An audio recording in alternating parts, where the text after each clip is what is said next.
Saluer les panélistes et tous les participants et féliciter tout particulièrement Dr Pape Sadio Thiam, que je connais depuis très longtemps, qui est un intellectuel fécond, engagé. Et je me réjouis aussi de la moyenne d'âge de cette salle, qui est relativement jeune. Mais il s'agit de solidarité intergénérationnelle, n'est-ce pas, Mao? Et il n'y a pas de jeunes ou de vieux combattants, au fond.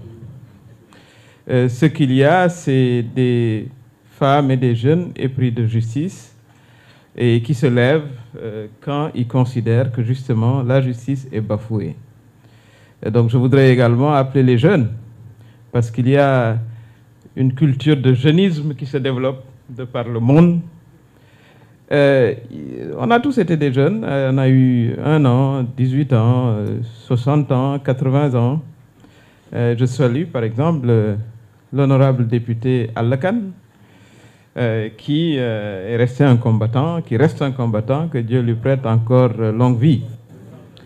Parce qu'au fond, ce qui compte, et je voudrais que les juristes prennent cela en compte, parce que je pense que tu l'as dit, Mao, je tutoie parce que nous nous connaissons depuis très longtemps, nous avons été camarades pendant longtemps. C'est l'idée que l'on se fait également de la justice. Parce qu'il y a plusieurs modèles, évidemment, de système judiciaire de par le monde. Il y a eu beaucoup de réformes qui ont été engagées pour rendre notre système judiciaire plus indépendant.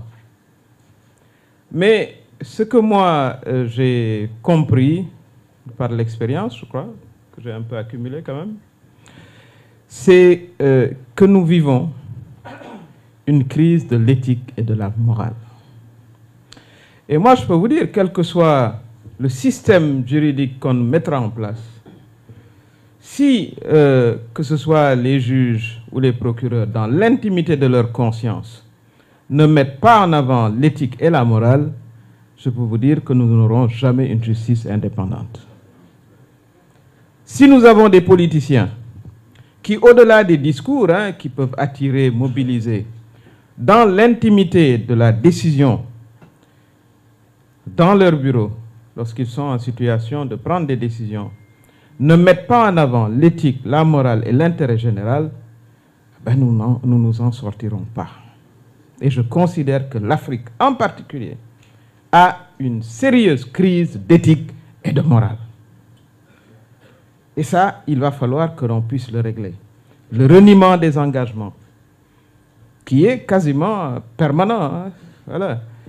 Les attitudes qui se modifient.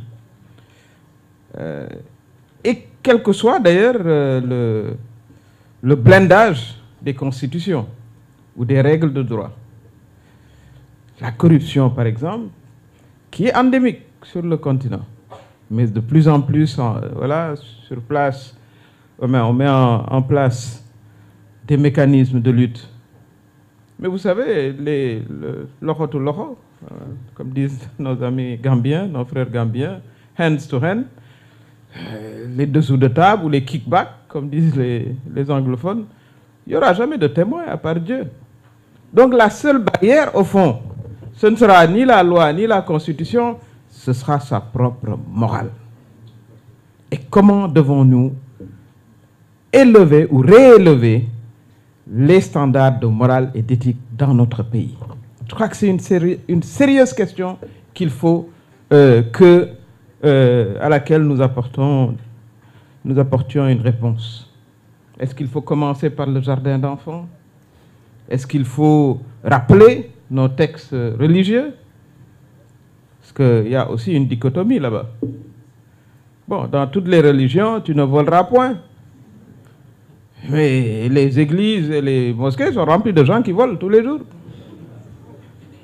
Donc, comment on va régler cette question qui me paraît être centrale? Et ça, il faudra peut-être inviter les anthropologues, les psychologues, toute une catégorie de professionnels pour régler cette question. Si vous regardez la question de la corruption, mais elle commence au plus bas. Parce qu'il faut aussi qu'on ose, disons, faire nos propres introspections. Mais la corruption, elle est dans notre société, hein, sous toutes ses formes possibles. Toutes ces formes possibles. Pas seulement dans l'administration, hein, en haut, mais en bas. Les stocks médicaux dans les dispensaires qu'on revend alors qu'ils sont gratuits. Chaque fois qu'on a une opportunité face au bien public de se servir d'abord, on ne se gêne pas. Et ça traverse notre histoire. On espère justement qu'à partir de maintenant, cette histoire va faire sa propre révolution. Mais pour moi, c'est la révolution de l'éthique et de la morale qui doit être envisagée. Parce qu'au fond, les textes de loi sont le reflet de nos sociétés. Parce que la loi, c'est une codification, hein, les juristes sont là. L'apartheid, qui était le plus inique des systèmes, mais était extrêmement codifié à travers des lois. Donc ce n'est pas la loi, c'est l'essence de la loi et le contenu de la loi qui compte. Même l'esclavage était codifié. Il y avait un code de l'esclavage, ça s'appelait le code noir.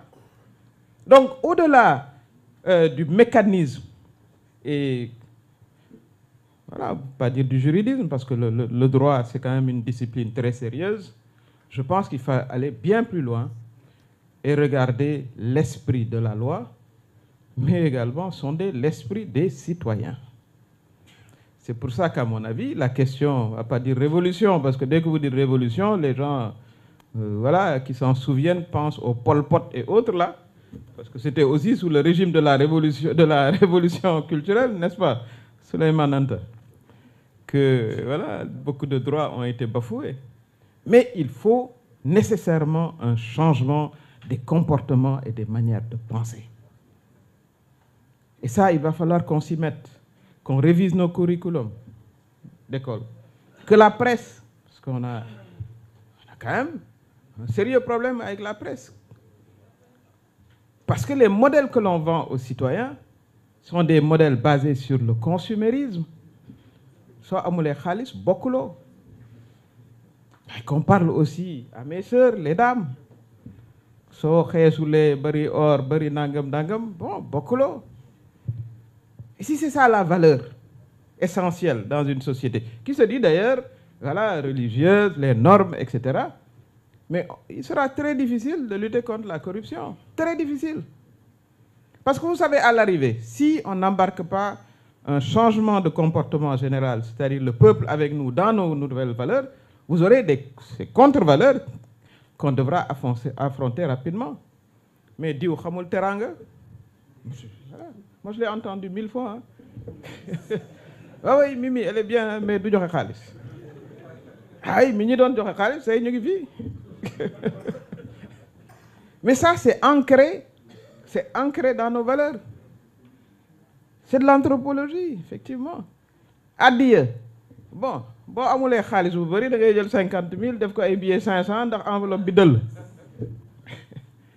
On le sait aussi, bon, malheureusement aussi, voilà, aucune sphère n'est épargnée. Donc, vraiment, je voulais aussi interpeller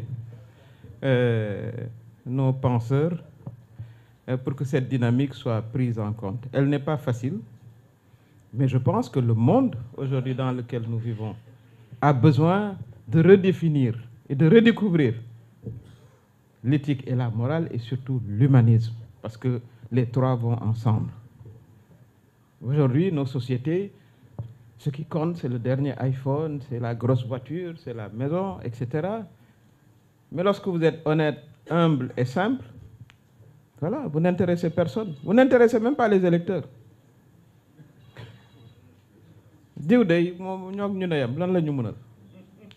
Mais ça, avec la jeunesse qui constitue l'essentiel de la population sénégalaise, nous avons une opportunité, à mon avis, de discuter avec elle. Malheureusement, on a également, avec les réseaux sociaux, l'importation de modèles.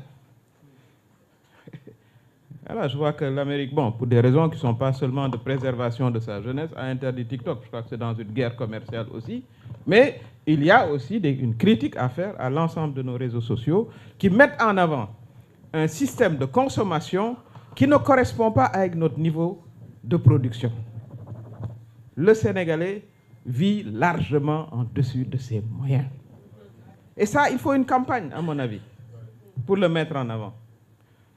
Regardez le nombre de fêtes, Tabaski, Korité, bon, je ne cite pas les fêtes religieuses pour que nous ne me mêler, mais il y en a pas mal, etc., etc., pour un seul salaire. Donc il n'y a pas d'épargne, ça les économistes le savent. Une société qui n'épargne pas va avoir du mal à se développer. Parce que c'est à partir de l'épargne qu'on peut avoir d'autres activités qui ne sont pas des activités de consommation, qui sont orientées vers la production. Mais tant qu'on est dans un système d'endettement personnel permanent, c'est difficile d'y arriver. Ce qui nous renvoie encore une fois à l'idée d'une révolution des comportements, on va dire comme ça, pour ne pas dire culturels. Et vraiment, je salue encore une fois. Je vois Madjei qui a beaucoup de choses à dire sur la révolution culturelle. Concept voilà, avec lequel on a travaillé aussi ensemble pendant très longtemps.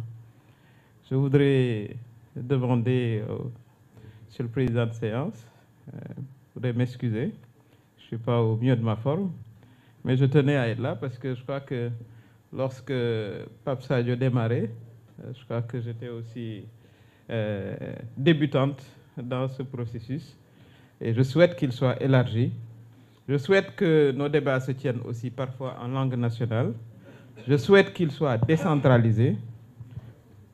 Je souhaite également qu'ils ciblent tout particulièrement les jeunes dans un format approprié, les lycées, terminale, première terminale, nos facultés, et également qu'on puisse embarquer nos radios et nos télévisions surtout.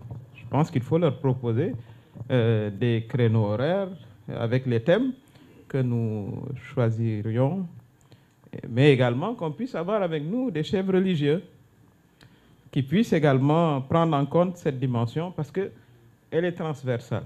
Le changement de notre société est complètement transversal. Donc il faut qu'on identifie les meilleurs d'entre nous qui, dans leur pratique, dans leur savoir, dans leur volonté de contribuer au changement, sont disponibles et que nos jeunes puissent également échanger avec nous, parce que nous n'avons pas la seule vérité.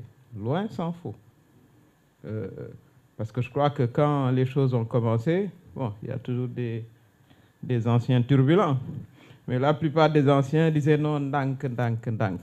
Mais loolu ndank day fekk ki nga ko seqal moom di def ndank. waaye buy foncé jëm sa kaw, boo foncé wul jëm kawam, dara du sotti. Kon ils avaient bien raison, eux aussi, de foncer. C'était les quelques mots que je voulais échanger avec vous. Et je souhaiterais qu'il y ait beaucoup plus de dames. Ça, je termine par là. Je vois une seule panéliste. Elles sont 54, elles sont presque la moitié de la population. On a dit 49, mais je ne crois pas. Je pense qu'on a mal compté. Parce que depuis tout le temps, et dans le monde entier, parce que Dieu sait bien faire les choses. Il y a autant d'hommes que de femmes. Et elles sont également porteuses de valeurs, c'est elles qui les transmettent. Donc elles doivent jouer un rôle fondamental dans la transformation. Donc il faut que nous les identifions, qu'elles viennent participer à nos échanges en bien plus grand nombre. Je vous remercie et je voudrais bien, avec votre permission, pouvoir m'excuser. Merci.